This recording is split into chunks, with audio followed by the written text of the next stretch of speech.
Yeah. Right? And I'm not playing no. My other big get was my copy of, I have so much of his stuff. So I supported the Wraith of God. So there's the main cover for Aaron Lopresti's Wraith of God. And let me put the links there for you guys.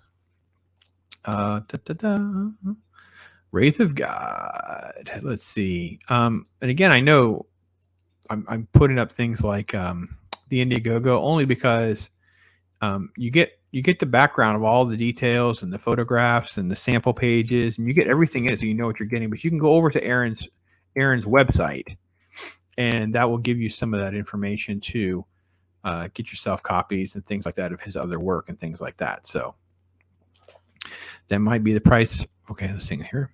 That might be the price for 5 or 6 floppy comics, but there are no ads, so you're really getting your money's worth. I couldn't agree more. I gotta be honest. There's technically like the equivalent of 12 comic books. So a normal graphic novel would be half this, right? They'll print graphic novels of about 6 issues. And actually, that was one of the big devastating blows to the industry, in my opinion, because they started stretching out stories to get to 6 issues so they could justify making a graphic novel. And they would resell those for about $20. So the fact that you get 12, top notch from someone like Chuck Dixon. And like I said, I don't know much about Mel Tubey. I briefly looked, and it wasn't stuff that I was really into. It seems like he did a lot of like a little bit here, a little bit there, a little bit here kind of thing. And maybe I'm wrong. I just didn't find the right thing. But this is really... Like I said, I showed some examples, and you can go over to their site and stuff like that and see. And then I couldn't agree more when you start talking about, what Aaron's put together. You talk about, a $25 book that doesn't have ads. It's like 6 issues. Well, this is more like premium stock too. This isn't like paper. So this is a lot nicer. Yeah, this is really, really something special. I'm really, really impressed with this. So Wraith of God, and I'm going to try to figure out how to navigate through this. It does not waste any time of having action. So right out of the gate, you have a group of people around a campfire, and come to find out, it's basically him, and he's attacked by a werewolf. So it is very supernatural and spiritual. He is basically the hand of God of vengeance. He's God's wrath. Yes, it is quite on point. You can see that he did everything. So you have ink, story, pencils, and Gabe El-Taib did the color. Warren Montgomery did the letters, and there are variant covers and things like that I'll show you in a minute. So basically the story kind of moves along very quickly. He has sort of a companion that she's going around with him. And you can see the style of art. So he has sort of a very like a ghostwriter personality and sort of a ghostwriter approach to things, with sort of a Jonah Hex sort of Western, gunslinger sort of environment and setting.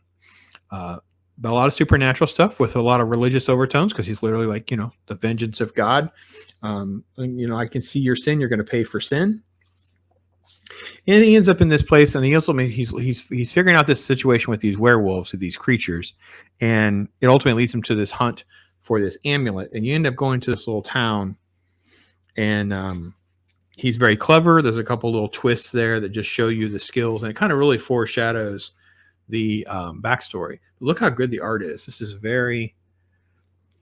Aaron has like a lot of credentials to his name. He's been on a lot of stuff. So you're not getting some shoddy art with Aaron Lopresti. Lots of action. Him fighting.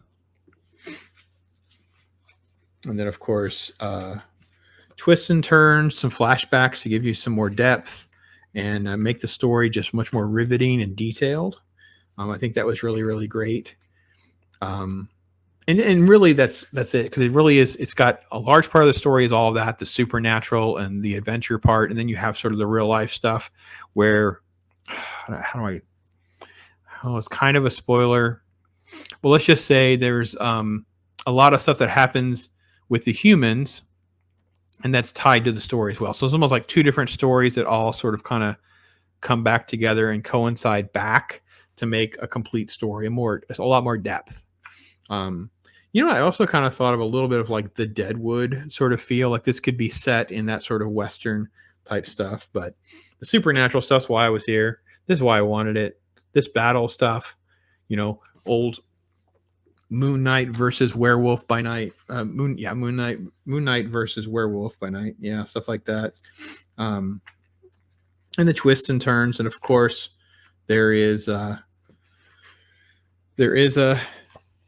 cool ending, but there is also kind of like a little epilogue as well. And in our epilogue, we get a little bit of a tease that there's going to be more, and he's teasing more with this story. It also teases his Garbage Man tours story. So you end up, I know Blood Hunters is the sequel to this. It's due to drop any time now. And then Garbage Man will be coming out soon. Night of the Living Jed. And then the Nightclub, a story called Trunk. Quote, the Lopresti-Verse. So really, really fast. It's a little bit smaller. It doesn't have as many pages as like I showed you before. It was like $25 a piece for these. This was the main cover from Aaron. Let's see. This was cover B. Cover B. This was the next one. And I'll post these on probably my eBay store, and I'll probably do some shorts too, because I got like the little roughs. So let's do that. Let's open that up.